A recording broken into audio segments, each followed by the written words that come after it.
sosialisasi adalah proses pembelajaran yang dialami seseorang sejak lahir hingga dewasa untuk mengenal nilai, norma, sikap, dan pola perilaku yang berlaku dalam masyarakat.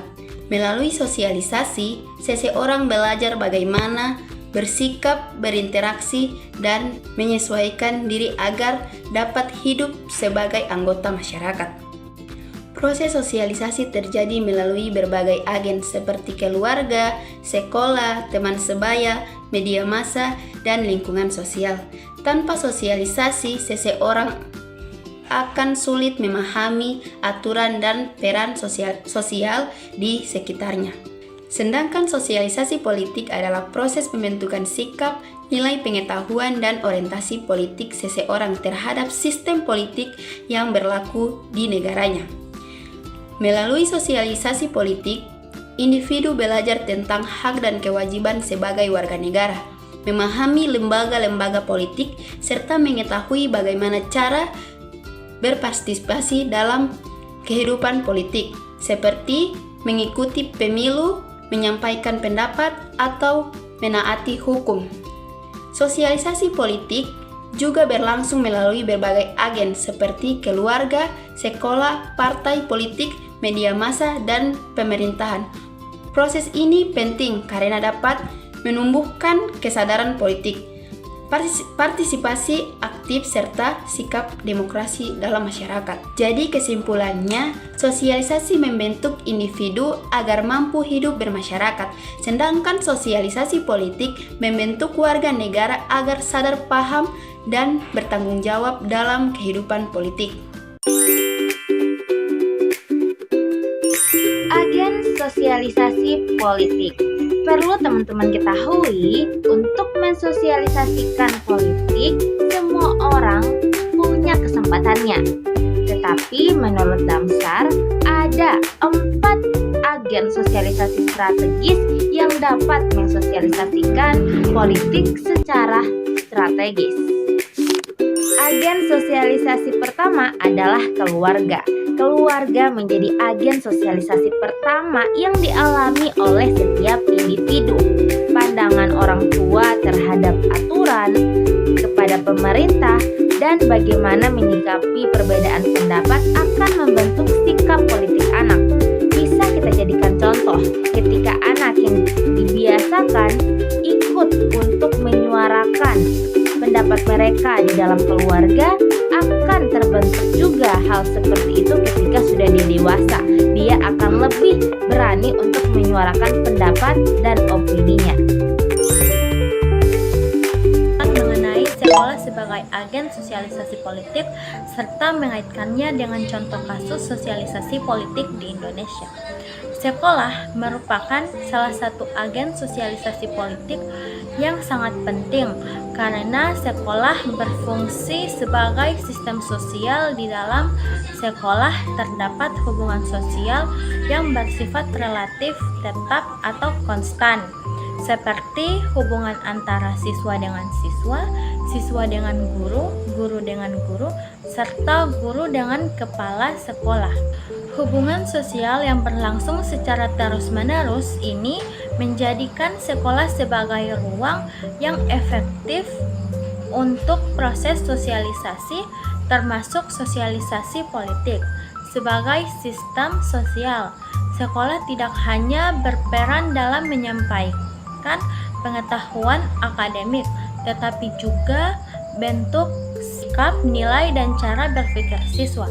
Nilai-nilai seperti kedisiplinan, tanggung jawab, kejujuran, dan keterbukaan dan kerjasama merupakan bagian dari pendidikan yang secara tidak langsung membentuk kesadaran politik siswa. Oleh karena itu, sekolah memiliki posisi strategis dalam membentuk perilaku politik generasi muda. Selain sekolah sebagai sistem sosial, guru juga merupakan agen sosialisasi politik yang berperan sangat penting. Guru tidak hanya berfungsi sebagai menyampaikan ilmu pengetahuan, tetapi juga sebagai figur teladan bagi siswa. Cara guru berbicara, bersikap, mengambil keputusan, serta menyelesaikan masalah seringkali menjadi contoh bagi siswa. Dalam konteks ini, guru berperan sebagai model yang membentuk pola pikir dan sikap politik siswa. Guru juga menjadi penyampaian pesan-pesan sosialisasi yang penting strategis di lingkungan sekolah. Nasihat, arahan, serta cara guru menyampaikan materi dalam memengaruhi cara siswa memahami kehidupan sosial dan politik. Oleh karena itu, kompetensi guru termasuk pemahaman guru terhadap nilai-nilai demokrasi dan politik sangat dibutuhkan dalam proses sosialisasi politik di sekolah. Gaya kepemimpinan guru juga berpengaruh besar terhadap proses sosialisasi politik. Gaya kepemimpinan yang demokratis, misalnya, dapat mendorong siswa untuk berani menyampaikan pendapat, berpikir kritis, serta menghargai perbedaan pandangan. Sikap-sikap tersebut merupakan dasar penting dalam membangun perilaku politik yang sehat dalam kehidupan demokrasi. Contoh nyata peran sekolah sebagai agen sosialisasi politik dapat dilihat dari kasus diberitakan oleh Antara News, yaitu kegiatan sosialisasi pendidikan politik yang dilakukan oleh pemerintah Kota Kediri pada pelajar SMA. Kegiatan ini dilakukan menjelang pemilu karena masih rendahnya pemahaman politik pemilih pemula, terutama terkait hak dan kewajiban sebagai warga negara serta tata cara menggunakan hak pilih. Dalam kasus tersebut, sekolah dijadikan sebagai sarana untuk menyampaikan pendidikan politik kepada pelajar.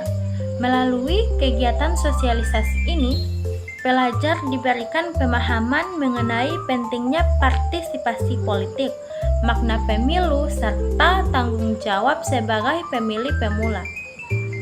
Hal ini menunjukkan bahwa sekolah menjadi media yang efektif dalam proses sosialisasi politik formal. Tanggapan saya terhadap kasus ini, langkah pemerintah Kota Kediri sudah tepat karena menyasar pelajar sebagai pemilih pemula yang masih berada di tahap pembentukan kesadaran politik.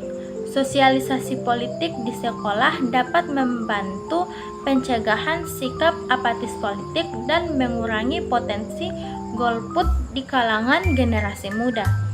Selain itu, sosialisasi politik yang dilakukan di sekolah juga dapat membentuk generasi muda yang memiliki pemahaman politik baik, yang mampu berpikir kritis, serta partisipasi secara sadar dan tanggung jawab dalam sistem demokrasi. Oleh karena itu, peran sekolah dan guru sebagai agen sosialisasi politik perlu terus diperkuat dan dilakukan secara berkelanjutan.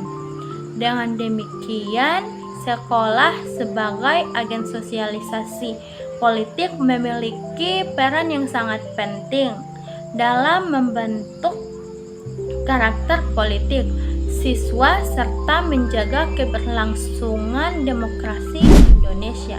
Yang ketiga adalah kelompok teman sebaya. Nah, kelompok teman sebaya ini merupakan salah satu agen sosialisasi yang bisa menjadi rujukan terkuat apalagi bagi para pemilih pemula. Diskusi yang dilakukan sehari-hari mengenai isu sosial, politik yang dilakukan bersama teman akan mempengaruhi siapa yang kita pilih dan akan mempengaruhi cara pandang kita. Yang keempat adalah media massa. Media sosial sebagai contoh nyatanya.